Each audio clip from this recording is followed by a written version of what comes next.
about this very experience that you've just shared with all of us. How does it feel to actually be performing the official theme song of Season 88 live for the very first time? Well, 20 years na ako sa industriya na ginagalawan ko. Pero masasabi ko na isa to sa pinakakinabahan yata ako na performance at kanta na kailangan ko interpret because more than just the song, it represents a lot of people, a lot of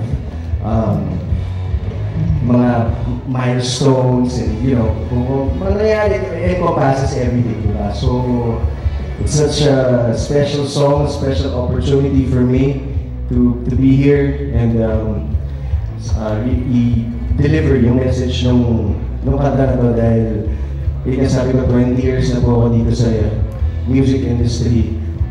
Exactly 2005, pumasok po ako na UST. So this is a full circle thing for me.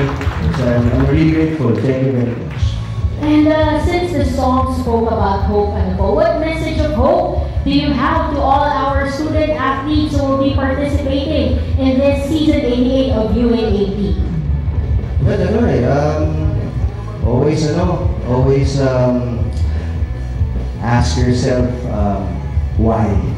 But it's not the how, it's always the why. Importante, yun nga, diba, parang manalo, matalo, ano mo mangyari, importante, nandun ka sa playing field, diba? So, I think, more than anything, yung pagmamahal dun sa game, I think yung dapat natin i-champion palagi para laging inspired and stretch. Diba? Tama naman po. Warm up tayo para bigay todo talaga sa lahat ng games. And definitely have fun. Have fun. Listen to good music before you go there. I mean, just enjoy every single second of it. Embrace it. We will use your voice to hype up everyone for Season 88. So, once again, thank you very much, Sir Kian, for sharing your time and talent with us. Your music will surely inspire the whole UAAP community this season. Again, another round of applause for Mr. Kian Cipriano. Thank you very much. God bless you. Thank you very much.